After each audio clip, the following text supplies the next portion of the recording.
नमस्कार, ये आकाशवाणी पटना है। अब आप अंशु अवस्थी से प्रादेशिक समाचार सुनिए। पहले मुख्य समाचार। प्रधानमंत्री नरेंद्र मोदी ने सीवान के जसौली में आयोजित समारोह में 5,900 करोड़ रुपए से अधिक की विभिन्न योजनाओं का उद्घाटन और शिलान्यास किया। श्री मोदी ने राजद और कांग्रेस को विकास विरोधी बताते हुए कहा, नीतीश कुमार के नेतृत्व में एनडीए सरकार के कार्यकाल में विकास की गति तेज हुई है। मारपीट के मामले में 2 साल की सजा मिलने के बाद विधानसभा ने अलीनगर से भाजपा विधायक मिश्री लाल यादव की विधानसभा सदस्यता समाप्त की। और विधानमंडल का मानसून सत्र 21 जुलाई से शुरू होगा। 25 जुलाई तक चलने वाले इस सत्र के दौरान कुल 5 बैठकें होंगी। अब समाचार विस्तार से। प्रधानमंत्री नरेंद्र मोदी ने राजद और कांग्रेस को विकास विरोधी कहा है। श्री मोदी ने आज सिवान के जसौली में आम सभा को संबोधित करते हुए कहा कि ये पार्टियां विकास और निवेश विरोधी हैं। आरजेडी कांग्रेस की करतूतें, इनके कारनामे बिहार विरोधी हैं, निवेश विरोधी है। जब भी अपने मुंह से ये लोग विकास की बात करते हैं तो लोगों को दुकान, कारोबार, उद्योग, धंधे सब में ताले लटकते नजर आते हैं। इसलिए ये बिहार के नौजवानों के दिल में कभी भी जगह नहीं बना पाए। ये लोग बेहाल इंफ्रास्ट्रक्चर, माफिया राज, गुंडा राज और भ्रष्टाचार के पोषक रहे। श्री मोदी ने कहा कि इन लोगों ने ऐसी लूट मचाई कि गरीबी बिहार का दुर्भाग्य बन गया। इन लोगों ने ऐसी लूट खसोट मचाई कि गरीबी बिहार का दुर्भाग्य बन गई। अनेक चुनौतियों को पार करते हुए नीतीश जी के नेतृत्व में एनडीए सरकार बिहार को विकास की पटरी पर वापस लाई है। प्रधानमंत्री ने आरोप लगाया कि राजद और कांग्रेस वालों की संविधान निर्माता बाबा साहेब भीमराव अंबेडकर के प्रति कोई आस्था नहीं है। अभी पूरे देश ने देखा है कि आरजेडी वालों ने बाबा साहेब की तस्वीर के साथ क्या व्यवहार किया। मैं देख रहा था बिहार में पोस्टर लगे हैं कि बाबा साहब के अपमान पर माफी मांगो, लेकिन मैं जानता हूं ये लोग कभी माफी नहीं मांगेंगे, क्योंकि इन लोगों के मन में दलित, महादलित, पिछड़े, अति पिछड़े के प्रति कोई सम्मान नहीं है। आरजेडी और कांग्रेस बाबा साहब आम्बेडकर की तस्वीर को पैरों में रखती है, जबकि मोदी बाबा साहब आम्बेडकर को अपने दिल में रखता है।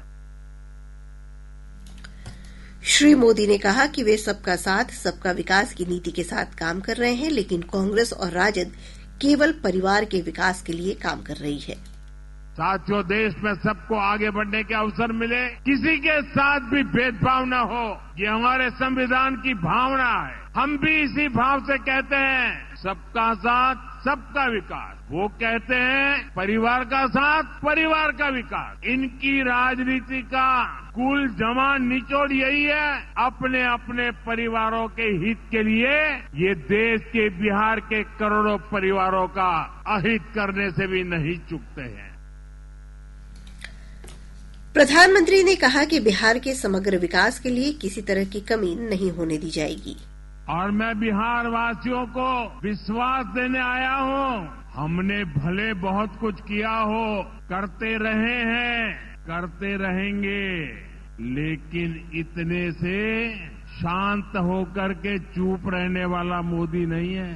अब बहुत हो गया, बहुत कर लिया जी नहीं, मुझे तो बिहार के लिए और भी बहुत कुछ करना है, आपके लिए करना है, यहाँ के गांव गांव के लिए करना है, यहाँ के घर घर के लिए करना है, यहाँ के हर नौजवान के लिए करना है।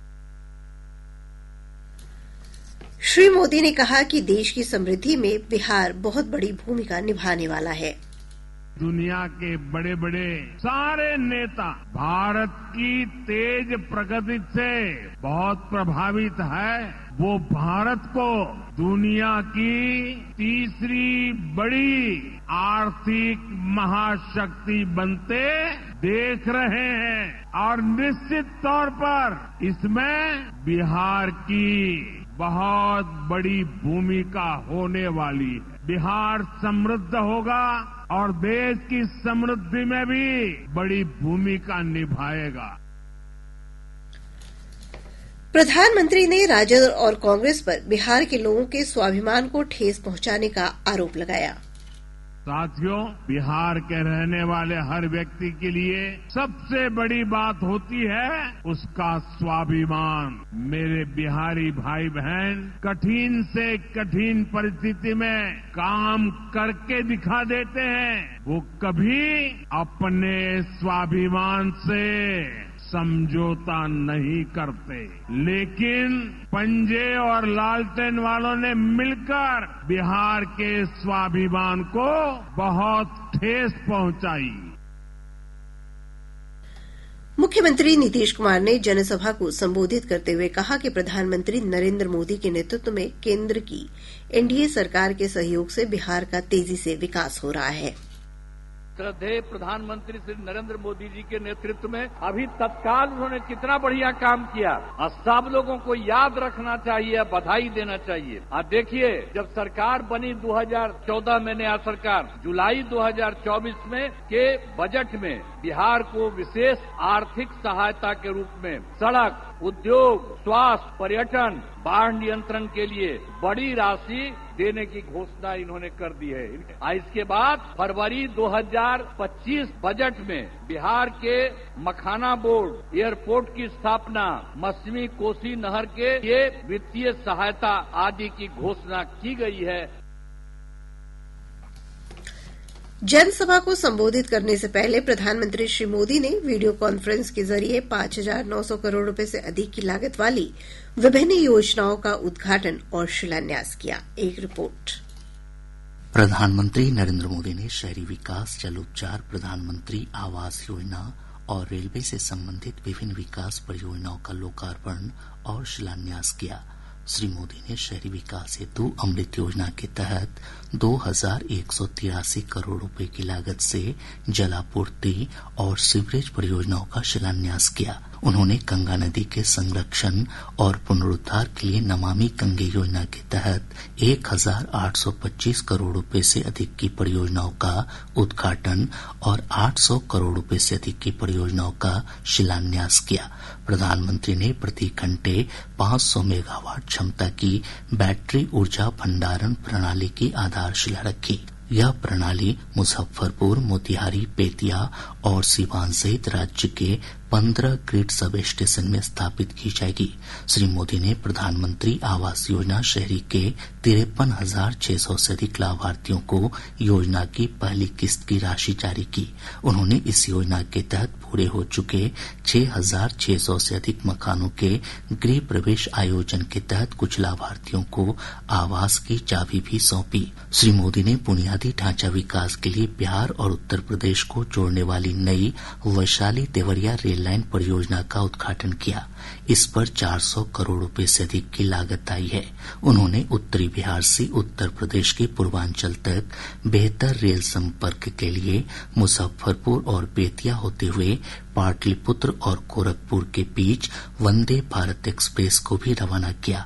इस नई वंदे भारत एक्सप्रेस रेलगाड़ी से पश्चिमी बिहार और पूर्वी उत्तर प्रदेश के लोगों की एक पुरानी मांग पूरी हुई है। प्रधानमंत्री ने सारण जिले के मढ़ौरा के रेल इंजन कारखाने में निर्मित उच्च क्षमता वाले लोकोमोटिव इंजन की पहली खेप को पश्चिमी अफ्रीकी राष्ट्र गिनी के लिए हरी झंडी दिखाकर रवाना किया। आज मढ़ौरा की लोकोमोटिव फैक्ट्री से पहला इंजन अफ्रीका को एक्सपोर्ट किया जा रहा है। ये अफ्रीका जाएगा, वहाँ की गाड़ी को खींचेगा। आप सोचिए, अफ्रीका में भी बिहार का जय जयकार होने वाला है। आकाशवाणी समाचार के लिए समाचार कक्ष से अभिषेक दास। प्रादेशिक समाचार आप आकाशवाणी पटना से सुन रहे हैं। ताजा समाचारों के लिए आप हमारे एक्स हैंडल AIR_News_ पटना पर जा सकते हैं। मारपीट के मामले में 2 साल की सजा मिलने के बाद विधानसभा ने दरभंगा के अलीनगर से भाजपा विधायक मिश्री लाल यादव की विधानसभा सदस्यता समाप्त कर दी है। विधानसभा सचिवालय ने इस संबंध में अधिसूचना जारी कर दी है। गौरतलब है कि दरभंगा के MP MLA कोर्ट ने श्री यादव को मारपीट के एक पुराने मामले में 2 साल की सजा सुनाई थी। बिहार विधानमंडल का मानसून सत्र 21 जुलाई से शुरू हो रहा है। 25 जुलाई तक चलने वाले इस सत्र के दौरान कुल 5 बैठकें होंगी। सत्र के पहले दिन चालू वित्तीय वर्ष 2025-26 का प्रथम अनुपूरक बजट सदन के पटल पर रखा जाएगा। 22 और 23 जुलाई को राजकीय कार्य निपटाए जाएंगे। 24 जुलाई को प्रथम अनुपूरक बजट पर वाद विवाद होगा, जबकि अंतिम दिन 25 जुलाई को गैर सरकारी संकल्प लिए जाएंगे। अंतर्राष्ट्रीय योग दिवस को लेकर तैयारियों को अंतिम रूप दिया जा रहा है। कल मुख्य समारोह विशाखापत्तनम में आयोजित होगा, जिसका नेतृत्व प्रधानमंत्री नरेंद्र मोदी करेंगे। इस अवसर पर प्रदेश के विभिन्न भागों में भी योग शिविरों और योग जागरूकता कार्यक्रम का आयोजन किया जाएगा। राज्य के प्रमुख पर्यटन और सांस्कृतिक स्थलों पर संस्कृति मंत्रालय के तत्वाधान में योग सत्र आयोजित किए जाएंगे। वहीं प्रदेश के सभी सरकारी और निजी स्कूलों में योगाभ्यास सत्र, योग संगम का आयोजन होगा। योग स्वस्थ जीवन के लिए वरदान है। इसे हमें अपनी जीवन शैली में आवश्यक रूप से शामिल करना चाहिए। कुछ लोग सोचते हैं योग के लिए फ्लेक्सिबिलिटी चाहिए, लेकिन फ्लेक्सिबिलिटी तो सोच में होनी चाहिए ना कोई बंधन, ना कोई बॉडी टाइप। बचपन हो या 55, व्हील चेयर हो या वर्क फ्रॉम होम, योग सबका हक है। योग जीवन से जब जुड़ता है, एक सहज क्रिया बन जाता है, तो वो प्रतिपल उसका बेनिफिट देता रहता है। आइए इस 21 जून हम सब हिस्सा बने अंतर्राष्ट्रीय योग दिवस का और करें स्ट्रेच एंड चिल योग के साथ। इधर पटना उच्च न्यायालय में आज विशेष योग सत्र का आयोजन किया गया। प्रदेश के अधिकतर हिस्सों में मानसून सक्रिय हो गया है। इसके प्रभाव से राजधानी पटना समेत अधिकांश हिस्सों में बारिश का सिलसिला जारी है। मौसम विभाग के अनुसार पिछले 24 घंटों के दौरान औरंगाबाद जिले के कुछ स्थानों पर भारी बारिश दर्ज की गई। विभाग ने अगले 24 घंटे के दौरान कैमूर, रोहतास, औरंगाबाद, किशनगंज, पूर्णिया और बक्सर जिले के कुछ स्थानों पर भारी बारिश की संभावना व्यक्त की है। इस दौरान 30 से 40 किलोमीटर प्रति घंटे की रफ्तार से हवा चलने की भी संभावना है। विभाग ने 22 जून तक राज्य के अधिकांश भागों में बारिश की संभावना जताई है। कटिहार बरौनी रेलखंड के काढ़ागोला और सीमापुर के बीच अवध आसाम एक्सप्रेस ट्रेन और रेलवे ट्रॉली के बीच टक्कर में एक ट्रॉली मैन प्रमोद कुमार की घटनास्थल पर ही मौत हो गई, जबकि 4 अन्य रेलकर्मी गंभीर रूप से घायल हो गए। प्रदेश में हो रहे पंचायत उपचुनाव के लिए नामांकन का कार्य आज समाप्त हो गया। राज्य निर्वाचन आयोग के अनुसार कल से नामांकन पत्रों की जांच होगी। उपचुनाव के लिए मतदान 9 जुलाई को होगा। राज्य के सरकारी विद्यालयों के स्थानांतरित 26,665 शिक्षकों को स्कूल का आवंटन कर दिया गया है। जिन शिक्षकों को स्कूल का आवंटन किया गया है वे स्थानांतरण श्रेणी 1 से 6 के तहत आते हैं।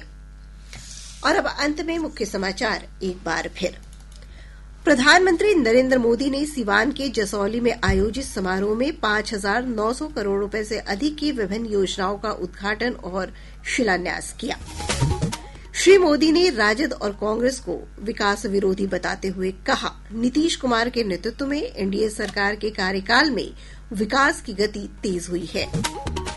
मारपीट के मामले में 2 साल की सजा मिलने के बाद विधानसभा ने अलीनगर से भाजपा विधायक मिश्री लाल यादव की विधानसभा सदस्यता समाप्त की। और विधानमंडल का मानसून सत्र 21 जुलाई से शुरू होगा। 25 जुलाई तक चलने वाले सत्र के दौरान कुल 5 बैठकें होंगी। इसके साथ ही आकाशवाणी पटना से प्रसारित प्रादेशिक समाचार का ये अंक समाप्त हुआ।